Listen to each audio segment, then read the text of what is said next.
오늘은 요한계시록 15장 1절로 8절에 있는 말씀 나누려고 합니다. 요한계시록이 벌써 시작한 지 꽤 오래돼서 이거 언제 끝나 우리 계속 그런 생각들을 하잖아요. 여러분도 궁금하고 저도 궁금하고, 그런데 이게 끝날 시점이 막 오고 있네요. 그래서 지금 어떤 생각을 하느냐면 이제 금방 끝나겠네 이런 생각을 하는데, 요한계시록 15장까지 왔습니다. 우리가 요한계시록을 다시 한번 조금 정리를 할까요? 그래서 우리가 이번에 요한계시록을 공부를 하면서 아예 딱 이 요한계시록을 체계를 세우는 게 중요할 것 같아요. 요한계시록이 몇 장까지 있죠? 네, 22장까지 있습니다. 그래서 지난주에 그것을 반으로 딱 나누면 몇 장까지 나눌 수 있다고요? 11장까지. 그래서 1장부터 11장까지 전반부라고 하고, 우리가 운동할 때도 전반부가 있고 후반부가 있는 것처럼 우리 인생의 전후반이 있는 것처럼 요한계시록도 전반부가 1장부터 11장까지라고 생각을 하고 그렇게 암송을 하세요. 그리고 후반부는 12장부터 22장까지다. 그거를 이게 구조가 굉장히 디테일하게 나눌 수 있으면 또 그렇게 봐야 되고요. 그러나 크게 네 부분으로 단락을 구성해보자 이런 얘기를 했었죠. 그래서 1장부터 11장까지는 두 단락으로 나누어진다고 했습니다. 그래서 1장부터 몇 장까지요?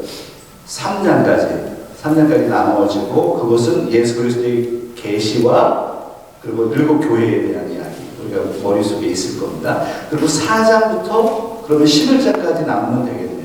4장, 5장은 우리 하늘 보좌에 대한 환상이었고 두루마리에 대한 환상이었어요. 이 두루마리를 누가 열 수 있느냐, 떼낼 수 있느냐라는 것을 가지고 사도 요한이 울었죠. 근데 그 두루마리를 떼는 분이 예수 그리스도시고, 그 두루마리 7개로 인공되어 있는 두루마리를 뗄 때마다 그것은 심판이 이루어졌어요. 그래서 6장부터 6, 7, 8, 9, 10, 11 그 사이에 막간이라고 하는 것이 있지만 사실은 두 개의 심판 시리즈가 담겨져 있죠.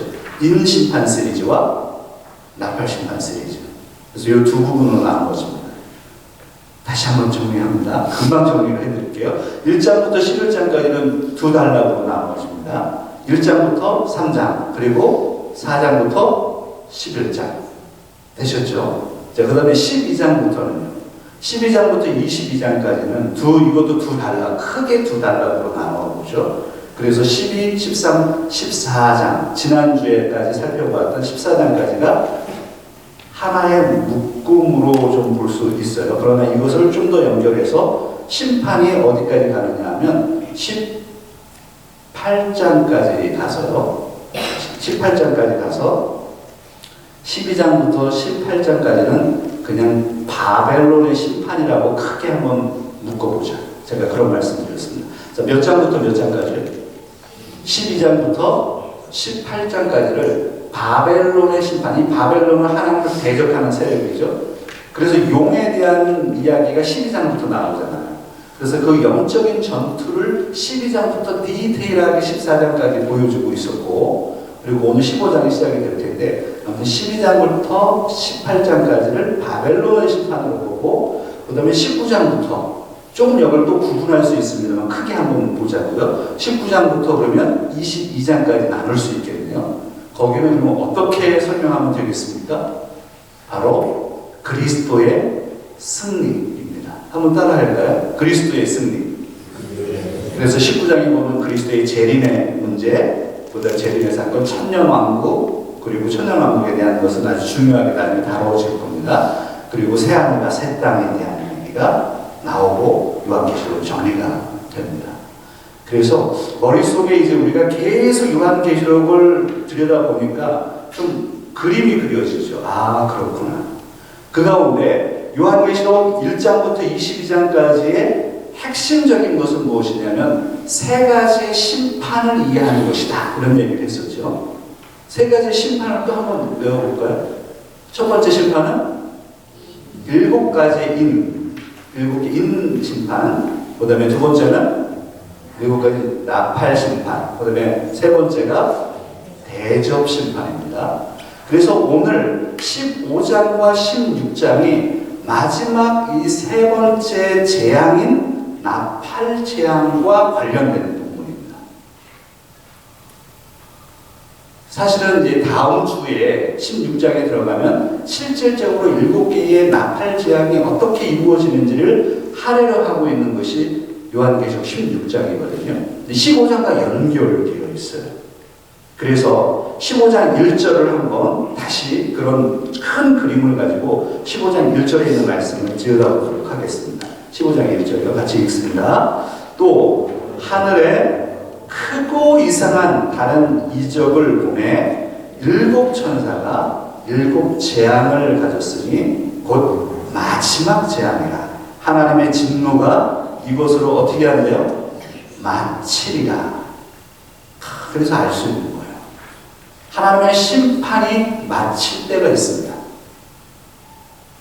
7인, 7 나팔, 7 대접 심판으로 해서 이게 병렬적인 구조를 가지고 있다고 했죠. 계속해서 하나님께서 그럼 이 심판은 언제 이루어졌느냐? 미래적으로 볼 것이냐? 현재 우리가 살고 있는 이 시대로 볼 것이냐? 과거로 볼 것이냐? 사도 요한이 요한계시록을 기록한 1세대 때를 볼 것이냐? 이런 얘기를 계속 해왔잖아요. 그래서 어떤 사람은 요한계시록이 사도 요한 시대에 이미 다 이루어진 것이다라고 하는 과거주의 관점으로 보고 있는 사람도 있고, 이것은 아직 이루어지지 않은 예수 그리스도의 미래적인 사건, 예수님의 재림 직전에 있을 특별히 3년 반 그 기간, 7년 대환란 때 그 기간대의 사건을 얘기하는 것이라고 하는 완전히 미래주의적인 관점으로 보는 사람이 있고, 그리고 제가 계속 얘기하는 거죠. 종말은 이미 예수 그리스도를 통해서 시작이 됐기 때문에 과거와 현재, 미래의 통합적인 관점으로 이 종말을 바라봐야 된다는 거죠. 그런 얘기를 제가 해드렸습니다. 그런데 오늘 본문에 보면 이 심판도 마지막이 있다는 거예요. 1절에 있는 말씀 잘 보세요. 이것이 마지막 재앙이라 하나님의 진노가 이것으로 마치리라 이렇게 되어 있죠. 그러니까 7 대접 심판은 과거와 현재와 미래 가운데 주로 어디에 초점이 있어요? 바로 미래에 예수 그리스도의 바로 재림 직전에 그 심판이 있을 것이다. 심판이 맞춰질 것이다. 심판은 우리에게는 구원입니다. 구원과 심판의 동전의 양면같이 되어 있죠. 그래서 이 부분이 이제 심판이 과거부터 진행이 되고 지금도 진행이 되고 앞으로 올 것인데, 앞으로 올 마지막 때의 그 심판을 7 대접 심판은 더 집중적으로 설명하고 있다. 이렇게 생각하시면 될 것 같습니다. 그렇게 그 관점으로 한번 보세요. 맨 뒤에 뒷장을 한번 노트 한번 맨 뒷장을 봐보시고요. 요즘 AI가 저에게 좀 반항을 해가지고요. 하도 AI를 제가 쓰니까 돈 내라고 업그레이드 하라고 계속 그래가지고 제가 요즘 고민에 좀 빠졌거든요. 돈 들어가는 데가 많아요. 그래서 이거 또 20불 내면 이게 계속 또 내야 되잖아요. 그래서 안 쓸 수도 없고, 그런데 제 어카운트를 가지고 얘네들 다 기억하기 때문에 제 어카운트를 가지고 하면은 이제 이미지도 잘 안 만들어줘요. 하도 물어보고 하고 쓰니까 얘가 계속 물어보면 업그레이드 하라는 거예요. 그래서 나는 하기 싫다는 거예요. 안 만들어주는 거예요. 그래가지고 제가 여러 방법을 써가지고 아무튼 만들어낸 이미지인데 마음에 안 들어요. 옛날에 그 퀄리티에서 많이 떨어져 이게. 근데 보면은 그 요한계시록 15장 1절에서 8절에 있는 내용을 이미지화시킨 겁니다.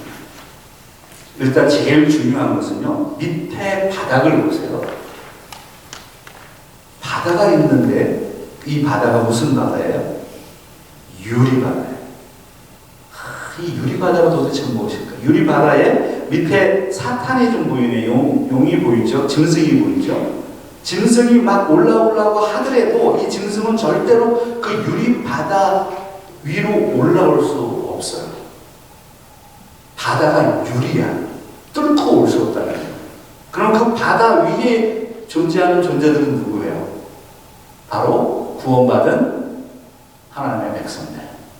그 하나님의 백성들이 거기서 찬양을 하고 노래를 부르고 있네요. 그리고 그 오른쪽에는 네 천사가 나오지만 사실 7 천사가 나오는데 본문에 그 천사들이 이제 7 대접을 들고 있는 장면입니다.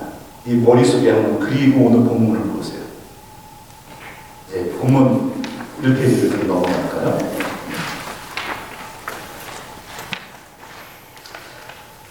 사도 요한이 환상을 봅니다. 환상을 풀어가는 거죠. 요한계시록은 사도 요한이 보는 환상. 그 환상을 보니까 하늘에 크고 이상한 다른 이적을 봅니다. 하늘에 이적이 있는데 그 표적이 크고 이상한 표적이에요. 정말 이상하죠. 근데 그 환상이 뭐냐면 7 천사에 대한 환상이고 이 7 천사가 재앙을 가지고 있는 거예요. 근데 이 재앙이 하나님의 진노의 재앙, 심판을 상징하는 거예요. 이 진노가 마친다 이렇게 되어 있죠. 그 1절에 있습니다. 이 7 천사가 2페이지로 가서 7 천사가 7 재앙을 가졌으니 마지막 재앙이다 라고 하는 이 마지막 재앙이라고 하는 것을 통해서 우리는 이미 심판은 예수 그리스도가 이 땅에 오셔서 2000년 전에 바로 십자가의 사건을 통해서 사탄의 머리를 깨뜨리는 사건, 그리고 사탄은 예수 그리스도를 십자가에 못 박은 그 사건, 그래서 영적인 전쟁이 이미 시작이 되었고 하나님의 부르심과 구원해내시는 하나님의 구원의 역사와 또한 심판이 같이 2000년 전부터 시작되어 왔음을, 영적인 싸움이 이루어지고 있었음을, 그래서 하나님은 끊임없이 2000년 동안 심판을 이루어 가고 계셨죠. 그 가운데 하나님 백성들을 구원해내는 역사가 같이 오게 된 겁니다. 그런데 그 심판이 마칠 때가 있다. 계속 가지 않는다. 그래서 우리가 기억할 것은 무엇이냐면요, 하나님의 나라는 완성됩니다. 그리고 예수 그리스도 이 땅에 재림하십니다. 예수님이 재림하면 그 모든 것들이 다 끝나는 거예요. 심판도, 그 다음에 구원도 마무리된다는 거예요. 그래서 우리가 예수 그리스도의 재림을 소망하고, 예수 그리스도가 재림하면 더 이상 전도의 문제를 우리가 해결할 수가 없어요. 한 영혼을 구원해내는 것은 우리의 몫이 아닙니다. 그 이상. 그래서 오늘 우리가 이 땅에서 현재 삶을 살고 있을 때 전도도 필요한 거고요. 하나님 앞에서 구원받은 사람들의 찬양도 필요한 것이지, 바로 예수 그리스도 재림하는 순간에 이 역사는 끝난다는 사실을 기억할 필요가 있습니다. 자, 2절과 4절에 있는 말씀 볼까요? 3페이지, 2페이지, 3페이지에 나와 있죠. 같이 한번 읽도록 하겠습니다. 또 내가 보니 불이 섞인 유리바다 같은 것이 있고, 짐승과 그의 우상과 그의 이름의 수를 이기고 벗어난 자들이 유리 바닷가에 서서 하나님의 검은 고를 가지고 하나님의 종 모세의 노래, 어린 양의 노래를 불러 이르되 주 하나님 곧 전능하신 이시여 하시는 일이 크고 놀라우시도다. 만국의 왕이시여 주의 길이 의롭고 참되시도다.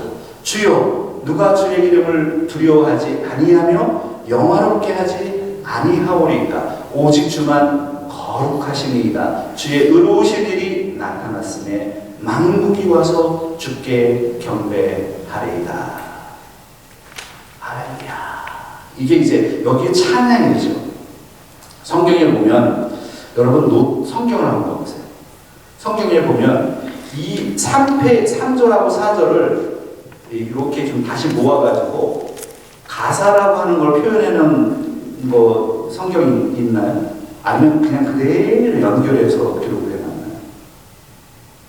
아마 저기 핸드폰으로 보면 이게 계속해서 연결돼서 보이지만 성경에 보면 이제 이게 노래이기 때문에 이렇게 들여쓰기를 해놨죠. 이런 걸 보는 게 또 필요해요. 그런 성경이 좋은 성경이다. 제가 그런 말씀을 좀 드리고요. 3절과 4절에 그러니까 어떤 사람들이 노래를 하고 있는 겁니까? 어떤 사람들이 노래를 하고 있죠? 구원받은 성도들이 찬양을 하고 있다는 거예요. 그래서 불이 섞인 유리 바다에서 밑에서 심판받은 사람들은 유리 바다를 뚫고 하늘에 올라올 수 없는 그 경계를 나눠놓는 거예요. 저는 이 말씀 묵상하면서 이런 생각을 하거든요. 야, 그렇구나.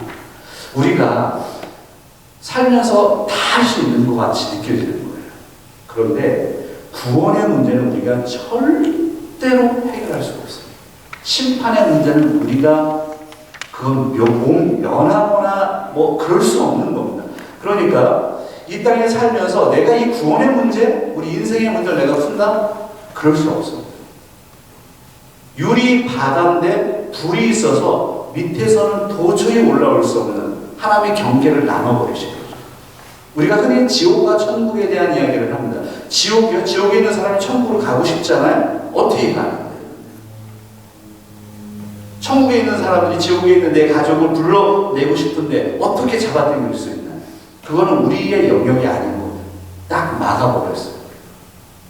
그 불이 섞인 유리 바다를 뚫고 하늘로 올라갈 수 없다. 사람들은 그걸 경험하게 될 것이다. 그 순간이 오면 끔찍한 순간인 거죠. 근데 오늘 본문에 보면 구원받은 하나님의 백성들은 아무도 거기를 뚫고 올라갈 수 없으나 그 불이 섞인 유리바다 위에 서서 자신들의 구원을 찬양하는 거예요. 하나님을 찬양하는 겁니다. 이 모습을 상상을 해보세요. 우리의 구원이라는 게 우리가 상상하는 것보다도 정말 위대한 것이구나 라는 것을 생각하게 되죠. 여기 보면 검은고, 2절에 검은고라고 하는 표현은 하프로 이렇게 생각을 하시면 좋겠습니다. 3절에 보면 4페이지로 넘어가시면 되겠는데요.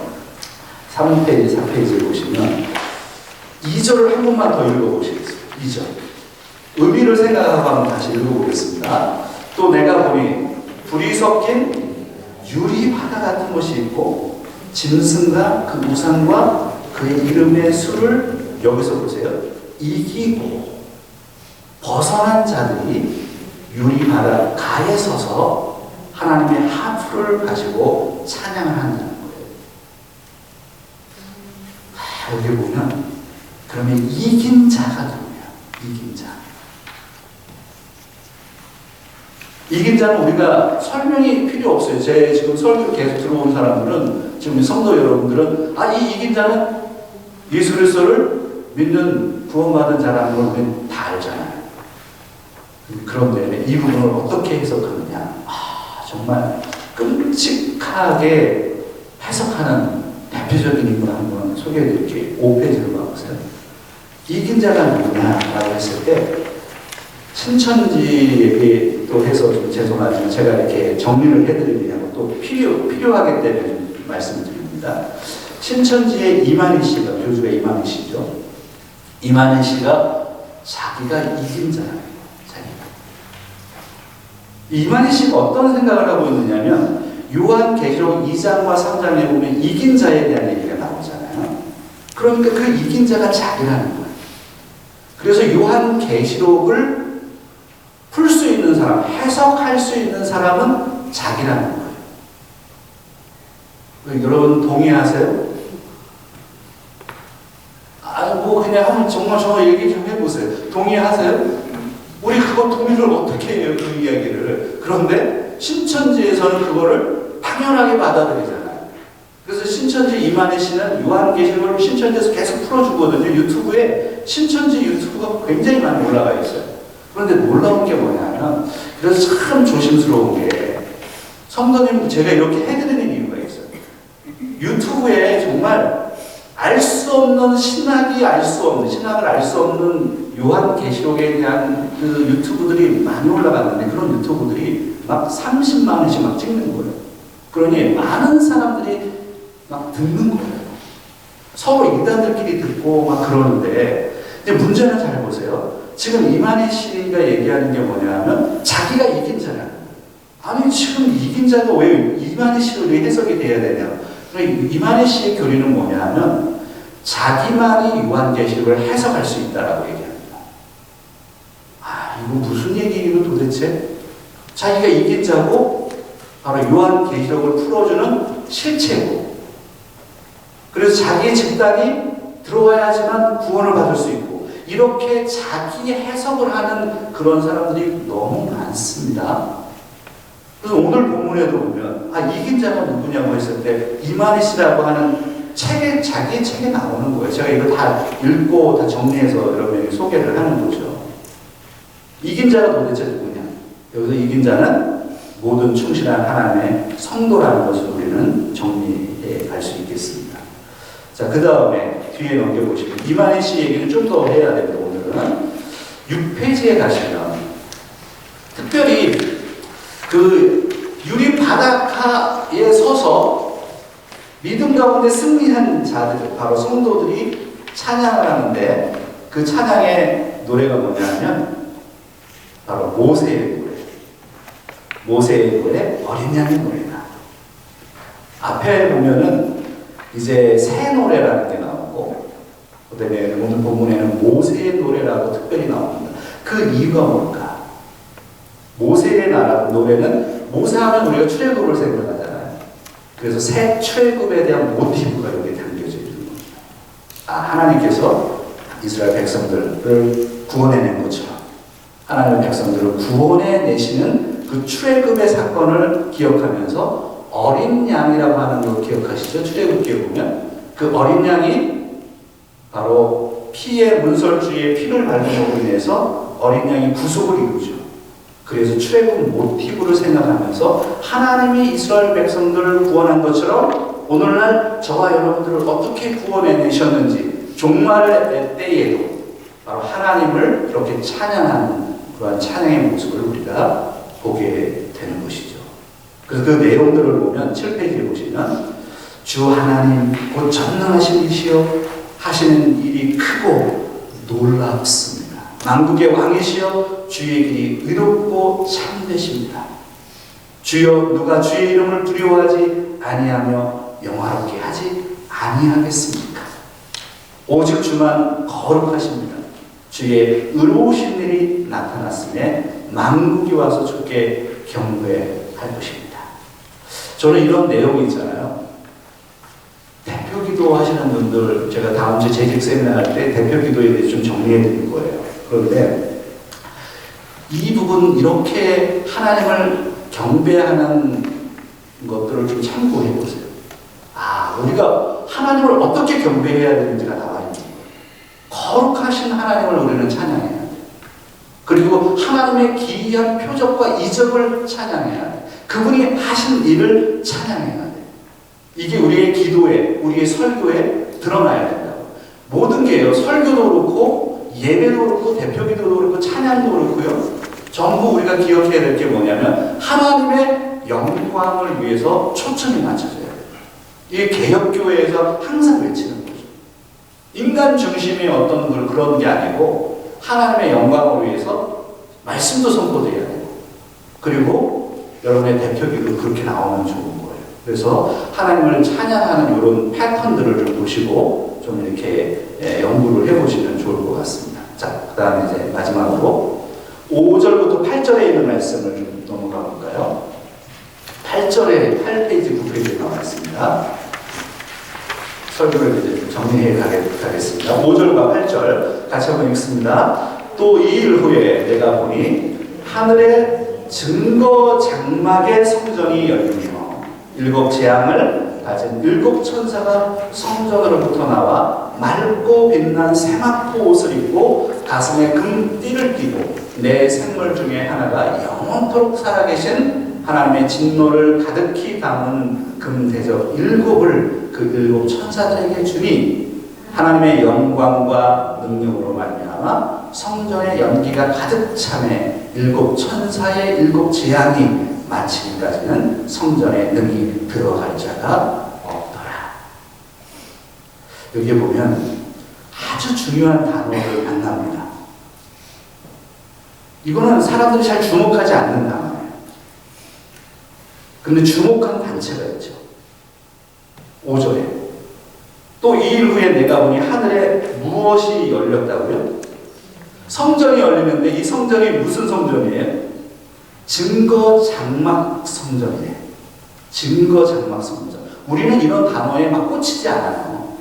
아니 성경을 이렇게 통합적으로 보잖아요. 우리가 통합적으로 보는 사람들은 이 단어에 막 꽂혀가지고 이것에 대해서 막 이상한 교리를 만들어내는 게 이런 게 좀 이단들이 하는 일이잖아요.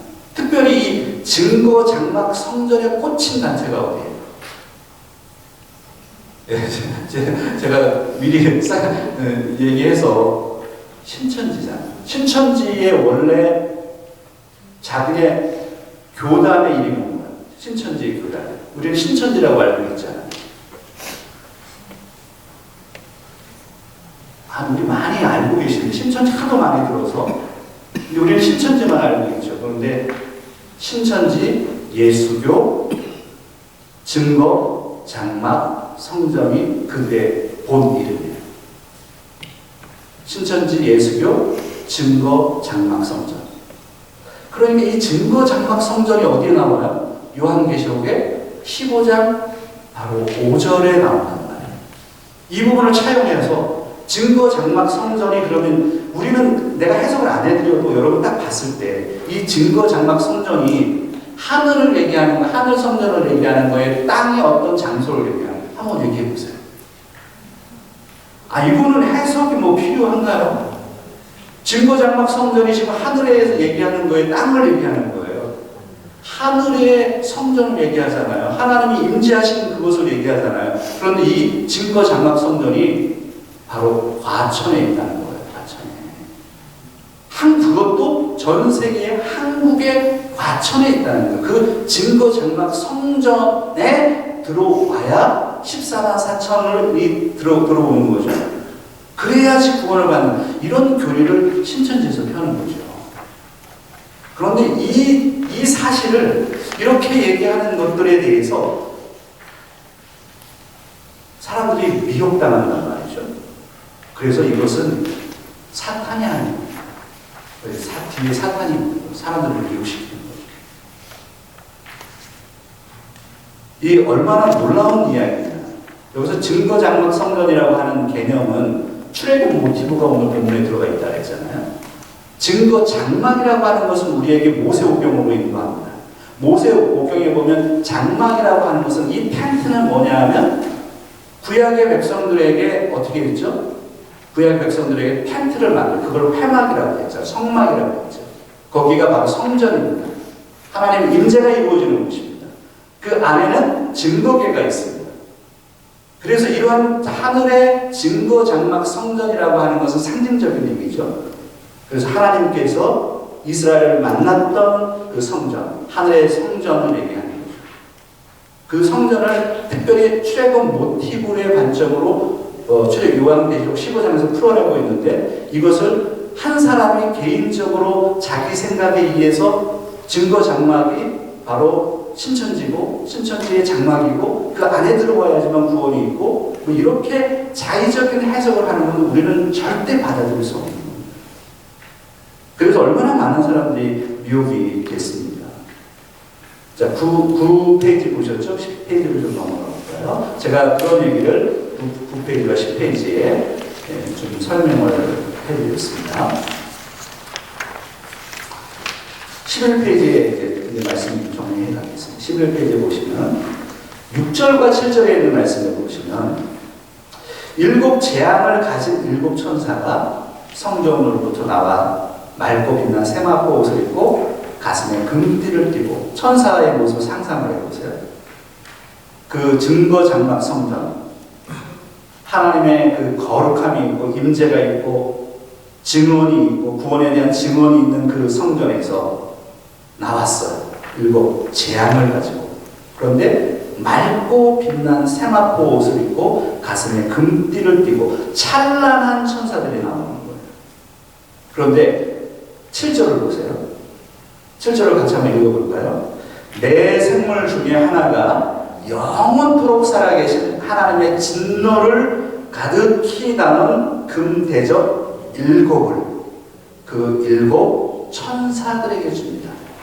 그러니까 증거, 장막, 성전에서 나온 찬란한 천사들 7명에게 7명이 아니죠. 7 천사에게 지금 누가요?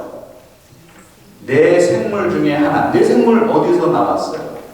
성경에 지금 요한계시록에서 계속 나오는데 내 생물은 피조물들의 대표라고 했잖아요. 그 피조물 중에 대표가 나와서 그 일곱 천사에게 재앙이 하나님의 진노가 담긴 대접을 일곱 천사에게 나눠주더라는 거예요. 11페이지로 넘어갈까요? 8절을 한번 같이 읽겠습니다. 하나님의 영광과 능력으로 말미암아 성전에 연기가 가득 차매 일곱 천사의 일곱 재앙이 마치기까지는 성전에 능히 들어갈 자가 없더라. 하나님의 영광과 하나님의 능력으로 성전이 연기가 가득 찹니다. 일곱 천사는 지금 일곱 재앙의 대접을 받습니다. 이제 그 재앙을 풀어낼 때, 첫 번째 재앙, 두 번째 재앙, 세 번째 대접을 풀어낼 때마다 이 땅과 우주가 어떻게 심판받는지, 그리고 이 심판이 어떻게 완성되는지가 이제 요한계시록 16장에 나오게 되는 것이죠.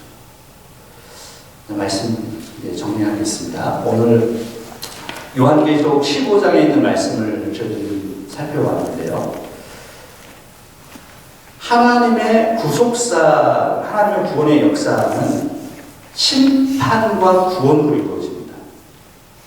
하나님의 백성들을 구원해내시면서 사탄과 또한 용의 세력들, 그 세력들을 하나님은 어떻게 심판해 가시는지, 그리고 불신자들은 어떻게 심판받게 되는지, 그 심판은 끝이 있을 것이고 그 끝을 향해서 우리는 가고 있습니다. 그래서 오늘 이 땅에 사는 저와 여러분들이 이러한 영적인 안목을 가지고 영적인 전쟁을 하고 있다는 기억을 꼭 하시고 깨어서 기도하며 인내하시며 성실하게 하나님의 사명을 감당하는 저와 여러분들 다 되시기를 주의 이름으로 부탁드립니다. 기도하겠습니다.